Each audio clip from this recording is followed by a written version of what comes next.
আসসালামু আলাইকুম রহমতুল্লাহি ওয়া বারাকাতুহু। আশা করি মহান আল্লাহ রাব্বুল আলামিনের অশেষ রহমতে আপনারা সকলেই ভালো আছেন। সম্মানিত ভাই ও বোনেরা, মা ফাতিমার কষ্টের জীবনের সিরিজে আপনাদের সবাইকে স্বাগতম।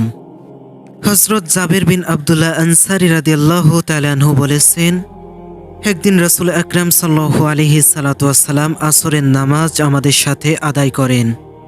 নামাজ শেষে তিনি কিবলামুখী হয়ে বসেছিলেন এবং লোকজন তার চারপাশে জড়ো হয়েছিল। তখন একজন আরব বৃদ্ধ মুহাজির, যার পরনে অত্যন্ত পুরানো কাপড় ছিল, ওই বৃদ্ধ মহানবীর নিকট আসেন। সে লোকটি বার্ধক্যের কারণে সোজা হয়ে দাঁড়াতে পারছিলেন না। রাসূল সাল্লাল্লাহু আলাইহি সাল্লাতু ওয়াসসালাম লোকটির সাথে কুশল বিনিময় করলেন। ওই বৃদ্ধ লোকটি বললেন, ইয়া রাসূলুল্লাহ, আমি খুব ক্ষুধার্ত, আমাকে অন্ন দান করুন। আমার পরনের কাপড় নেই, আমাকে বস্ত্র দান করুন। আমি নিঃস্ব দরিদ্র, আমাকে দয়া করে কিছু দিন। রাসূল সাল্লাল্লাহু আলাইহি সাল্লাতু ওয়াসসালাম বললেন, আমার দেওয়ার মতো কিছুই নেই, তবে কোনো ভালো কাজের দিক নির্দেশনা দান, তা সম্পাদন করার অনুরূপ। তুমি ফাতিমার বাড়ির দিকে যাও। সে আল্লাহ তার রাসূলকে ভালোবাসে এবং আল্লাহ তার রাসূল তাকে ভালোবাসে। সে আল্লাহর পথে দান করে থাকে। হযরত ফাতিমার গৃহ রাসূল সাল্লাল্লাহু আলাইহি সাল্লাতু ওয়াসসালামের গৃহ সংলগ্ন ছিল এবং ওই বাড়িটি নবী সাল্লাল্লাহু আলাইহি সাল্লাতু ওয়াসসালামের স্ত্রীদের থেকে পৃথক ছিল। রাসূল সাল্লাল্লাহু আলাইহি সাল্লাতু ওয়াসসালাম হযরত বেলালকে ডেকে বললেন, হে বেলাল, তুমি ওই বৃদ্ধ লোকটিকে ফাতিমার বাড়িতে পৌঁছে দিয়ে এসো। বৃদ্ধ লোকটি হযরত বেলালের সাথে হযরত ফাতিমার গৃহের দ্বারে পৌঁছেন। সেখান থেকেই বৃদ্ধ উচ্চ স্বরে বললেন, আসসালামু আলাইকুম, হে নবুয়তের পরিবার, আল্লাহর পক্ষ থেকে ওহী নাযিলের জন্য হযরত জিবরাইল আমিনের অবতীর্ণ হওয়ার স্থান। হযরত ফাতিমা উত্তরে বললেন, ওয়া আলাইকুম আসসালাম, আপনি কে? বৃদ্ধ লোকটি বললেন, আমি একজন বৃদ্ধ আরবে, যে কষ্ট ও দুরবস্থা থেকে মুক্তি পাবার লক্ষ্যে হিজরত করেছে এবং মানবকুলের মুক্তিদাতা আপনার পিতার পানে ছুটে এসেছে। এখন হে মুহাম্মদ সাল্লাল্লাহু আলাইহি সাল্লাতু ওয়াসসালামের দুহিতা, আমি ক্ষুধার্ত ও বস্ত্রহীন, আমাকে দয়া এবং অনুগ্রহ দানে ধন্য করুন। আল্লাহ আপনার উপর রহমত বর্ষণ করুক।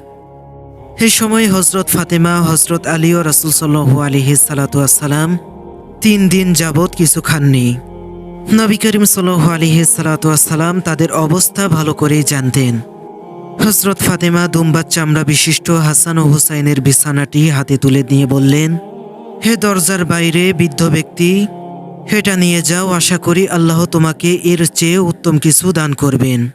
আরব বৃদ্ধটি বললেন, হে মুহাম্মদ সাল্লাল্লাহু আলাইহি সাল্লাতু ওয়াসসালামের কন্যা, আপনার কাছে আমি ক্ষুধার্তের কথা বলেছি, আর আপনি আমাকে পশুর চামড়া দিচ্ছেন। হে চামড়া দিয়ে আমি কি করব? হযরত ফাতিমা বৃদ্ধ লোকটির কথা শুনে হযরত হামজার কন্যা ফাতিমার উপহার তার গলার হারটি খুলে বৃদ্ধ লোকটিকে দান করে দিলেন আর বললেন, এটাকে নিয়ে বিক্রি করো, আশা করি আল্লাহ তোমাকে এর চেয়ে আরো উত্তম কিছু দান করবেন। আরব মুহাজির গলার হারটি নিয়ে মসজিদে নববীতে পৌঁছলেন। তখন নবী সাল্লাল্লাহু আলাইহি সাল্লাতু ওয়াসসালাম তার সাহাবীদেরকে নিয়ে বসেছিলেন।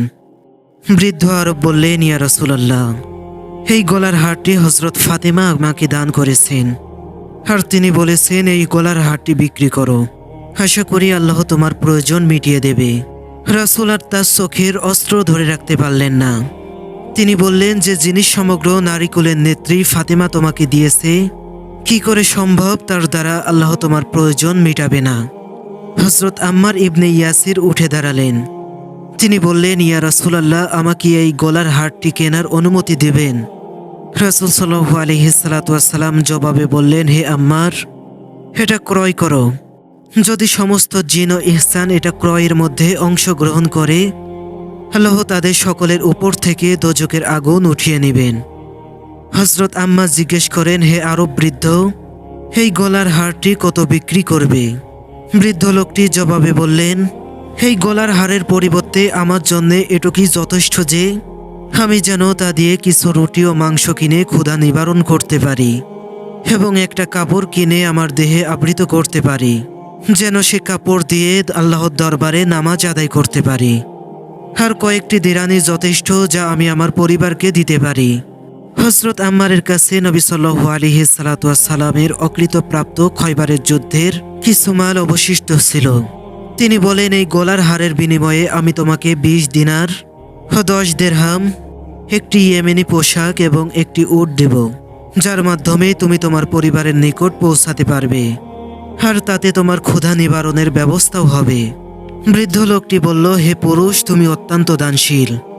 অতঃপর সে লোকটি হযরত আম্মারের সাথে তার গৃহে গেল।